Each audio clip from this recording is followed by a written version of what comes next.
You're live. Hey, good afternoon, my relatives. Good afternoon. It's that time again. It's the prayer time. Beautiful, huh? Beautiful.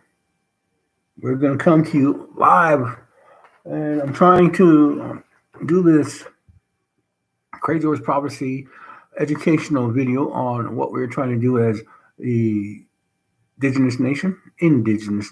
So today is a beautiful day. It's Valentine's Day. I want to say happy Valentine's Day to you and your loved ones out there. Stay safe and stay warm. Stay home. The best thing that we can do right now is to be safe, be humble, and be at home. Spend that time with your loved ones because the time that is important because you're reconnecting to your roots, finding your ancient pathways. And let me explain a little bit. Here's a sweetgrass with a azalea. It means to smudge. The way of life, it's powerful because we live this way, we die this way, and we walk this path because it's the path that was handed to our ancestors. So my name is Alcohol. That's my Lakota name. My family my Tiwahe is from Wombly community, Wombly, South Dakota, in on the Pine Ridge Indian Reservation, state of South Dakota. When I not that's my name, Heaka. In Lakota, I give you guys a greeting that you are my family. You are Tioshpai, your Hunka relatives. And 154 years ago, my ancestor, my bloodline ancestor, was Crazy Horse, Tashunka Witko. He had a vision, a very powerful vision. He was a holy man. He came to the people, and he came at a time that his story had to be told. His story had to be told today in this day and age because it was the things that he had done, the way he was born, how he came into this world, what and who he was. In the Lakota perspective was the circle of life, the cycle of life.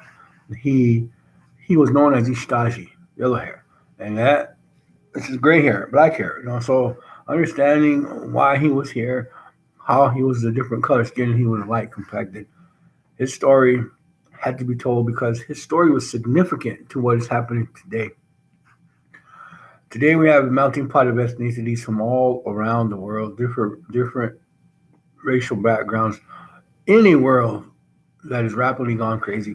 And so Crazy Horse's vision in his final days was that he saw this day, this time coming, and this time told of a prophecy.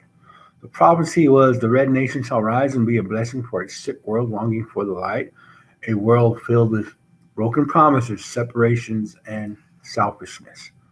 And so when you start to think about a holy man, what is a holy man and what is he and who is his perspective? Who is his audience?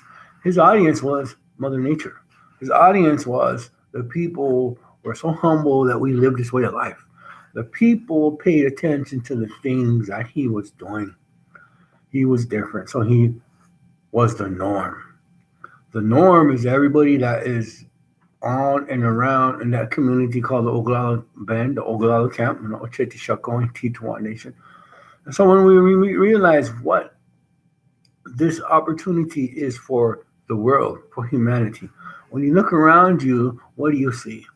You see the United States government that is rapidly decaying, is imploding from inside because those walls that were made out of concrete have become infected with the sickness. The sickness is the white man's greed. The sickness is the things that you see around you. You are an indigenous person. You are from this land. You have this ability to say that I am a human being. I can go a little step further. I am a spirit human being because I came here. I was born into this body. I came here because grandfather sent me and I have a purpose to fulfill. Now, you take the white relatives, the white relatives, the black relatives, the red relatives, and the yellow, and then you look at that medicine wheel. You look at that concept. There's a whole concept. So today we are sitting here getting a Native American perspective, education 101, and what this crazy horse prophecy means. The crazy horse prophecy is a time where humanity is going to have this opportunity to come together to heal. And so when we remember this sacred chanupa and what it means to us and how it came to us inside this bag was given to me from my brother Daniel Carmajo, a good brother of mine. And so this chanupa inside here is sacred, very sacred. It will be here long after I am gone. My children will carry this chanupa. My children will carry it in a way that is sacred and humbling, and they'll carry and pick up the work that I have laid. This work that I have laid, I have picked up and inherited from my ancestor, Tashunka Witko. So his work is now being fulfilled because in his last days, when he vision quested and he put that message out there, he saw the trains, the airplanes, and the cars. In his final days, he saw them right here, 1876, when he was killed, and all the way over here, 1830. I think he was killed in 1880, 154 years old. Anyway, when you think about that, from this time until now, he foresaw that. So he was a visionary. He was a holy man. Today, those prayers that were made from here to here are coming back. This is 2021. Those prayers are coming back here. And the Lakota way is called returning to the circle. Hochokata yopo. Coming to the center. And so when it's coming to the center, that means that it's coming to a time when the person that made that prayer is returning to that center, that point point of origin. So we have all of this to take in. It might be a little too much for a lot of people who are racist, who don't understand the Lakota perspective, who are only caring about themselves, who look out for themselves, who only know what they have been taught. So those things that we see. And then you have these people over here who live off the land, who are caretakers of the land, who are stewards of the land, who pray in the Lakota way, who follow these ceremonies, who live this way of life, who have inherited these, from our ancestors, this way of life. That's their inheritance. This is my children's inheritance as well. I have inherited this from my ancestor. And then we have what we're trying to do is bring the world together to pray. What we're also trying to do is bring humanity to the realization that this way that we see around us, when you wake up in the morning and you look outside, everything behind me is not working. The United States government, those things are not working. It has become corrupt. So you have this. You have the left wing and the right wing, the Democrats and the Republicans. They are the same bird. Understand that. Today, we are taking away all of that because we're honoring our ancient pathways by asking you, humanity, the world, the red, the white, the black, and yellow, to give me this opportunity to share with you guys what I'm trying to do, my perspective, and how I'm trying to tie all of this in to the center of my ancestor. It's important. It's vital because when you look around you, climate change, that is real. The treaties, the United States government has not honored those treaties, 1851, 1868, and 1876. They have not honored those. And then yet they say we are the ward of the court. But listen, let me explain. We are the principal shareholders of that interest. And now it's $2.4 billion. By our people not doing anything with this, we're allowing we're allowing their consent to do what they're continuing to do. Mismanage our funds, becoming corrupt, and only pushing their agendas through special interest groups. Those special interest groups are what you see today, causing all this destruction and havoc in the United States government. A government for the people, by the people. That's not right. It's a government for the corrupt system. So it's a corporation. Remember that. Today, I'm a spiritual person, but I'm also involved in politics. I've always told you can't do a spiritual thing and become a politician. I'm not a politician. I'm an advocate. I'm an activist. I'm a person that's standing up and educating my people. I hold a business bachelor's of science in healthcare management, an AS, first it's your AS degree in associate of science, my bachelor's in science, and I have a master's business administration that I'm working on right now.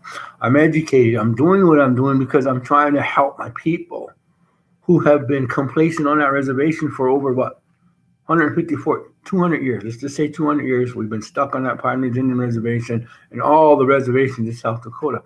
The grassroots people are here, right here. That's us. This Tonopah, this way of life, this sweetgrass is grassroots.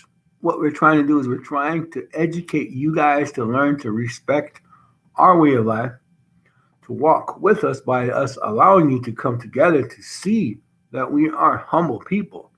A spiritual person does not cuss, does not do drugs, does not drink, does not abuse women, but he walks in a humble way.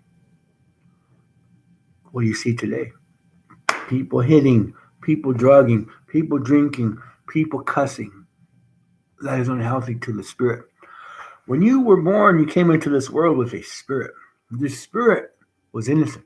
The spirit had known what love is in your mother's womb. You were a spiritual being. You came into this world, you became a human being.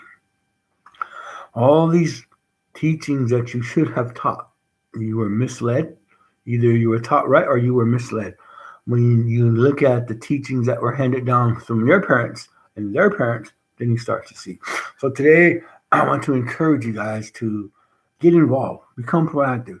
I'm stepping away from Facebook because Facebook is starting to censor a lot of things that we're doing with the prayer. I do not judge, I'm not racist, and I don't have hatred in my heart, but I have love and compassion. I am bringing and acknowledging this crazy horse prophecy, hashtag crazy horse prophecy, because it's our ancestor who has brought this full circle all the way around to where we are at today. So today, my only drive and only purpose to fulfill this prophecy by bringing the world together through prayer, a spiritual way of life. So today I want to say thank you. I want to say a closing prayer. In Lakota, I was taught that there is one God, and he comes in many different names. Tukashla, Wakantanka. And so when you start to think about God, Wakantanka, Tukashla, it's the same, one and the same. Buddha, Allah, one and the same. So Tukashla, Wakantanka, Wopila Tanka Chita. So when I can, you will check it.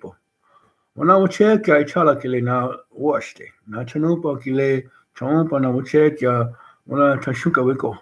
We pray for him. We pray to him, and we know that we want to fulfill his prophecy, and it is being fulfilled.